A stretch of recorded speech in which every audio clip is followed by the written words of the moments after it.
नमस्कार मित्रों, मेरे चैनल में आपका स्वागत है। आज हम जानेंगे कि भगवान शिव के वाहन नंदी कैसे बने। भोलेनाथ की कृपा तो सभी पर होती है, चाहे कोई देवी देवता हो या कोई राक्षस। वे अपनी शरण में आए हुए हर श्रद्धालु को न केवल कृपा प्रदान करते हैं बल्कि मनोवांछित फल भी प्रदान करते हैं। इसी से जुड़ी हुई एक कथा है कि किस तरह से नंदी उनके वाहन बने। कहा जाता है कि भगवान शिव बिना किसी वाहन के ही संसार में विचरण किया करते थे। ये पौराणिक कथाओं के अनुसार पुरातन काल में एक शिलाद नाम के ऋषि थे जो कि पूर्ण रूप से प्रभु की पूजा में लीन रहने लगे थे। ऐसे में परिवार के लोगों को उनके वंश की चिंता हुई। यह परेशानी लेकर सभी उनके पास पहुँचे और गृहस्थ जीवन में वापस आने का निवेदन किया। हालांकि महर्षि शिलाद नहीं माने, लेकिन उन्होंने जन्म मृत्यु से परे संतान प्राप्ति के लिए देवराज इंद्र की कठोर तपस्या की। इंद्र प्रसन्न हुए। देवराज इंद्र ने ऋषि शिलाद से मनवांछित फल मांगने के लिए कहा, किंतु जिस तरह के पुत्र की इच्छा शिलाद मुनि रखते थे उस तरह के पुत्र को देने में असमर्थ थे देवराज इंद्र। तो देवराज इंद्र ने शिलाद से भगवान शिव जी को प्रसन्न करने के लिए कहा। उस दिन से ऋषि भगवान की घोर तपस्या में लीन हो गए। लंबे समय तक तप करने के बाद भी उन्हें इसका कोई फल प्राप्त नहीं हुआ। ऐसे में ऋषि शिलाद ने अपनी तपस्या को और भी कठोर कर दिया। काफ़ी समय के बाद कठोर तपस्या करने के बाद भगवान शिव प्रसन्न हुए और उन्होंने ऋषि शिलाद को दर्शन दिए। भगवान शिव ने शिलाद ऋषि से कहा, मांगो, क्या वर मांगना चाहते हो। ऋषि शिलाद ने अपनी कामना भगवान शिव से जाहिर की। उन्होंने कहा कि मुझे ऐसा पुत्र चाहिए जिस पर आपकी कृपा बनी हो। भगवान शिव ने शिलाद को पुत्र का आशीर्वाद दिया और वहां से चले गए।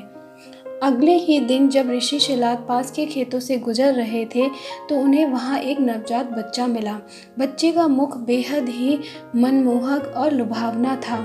ऋषि बच्चे को देखकर बहुत ही खुश हुए और यह सोचकर इधर उधर देखने लगे कि इतने प्यारे बच्चे को यहाँ छोड़कर कौन चला गया है। तभी भगवान शिव जी की आवाज़ आई और उन्होंने कहा, शिलाद, यही है तुम्हारा पुत्र। ये सुनकर महर्षि शिलाद बहुत ही अधिक प्रसन्न हुए। वह उसे अपने साथ अपने घर ले आए और उसका लालन पालन करने लगे। देखते देखते नंदी बड़ा हो गया। एक दिन ऋषि शिलाद के घर दो सन्यासी आए। ऋषि शिलाद की आज्ञा से नंदी ने दोनों सन्यासियों का खूब आदर सत्कार किया और उन्हें भोजन कराया। ऋषि शिलाद के घर मिले इस सेवा भाव से दोनों सन्यासी अत्यधिक प्रसन्न हुए।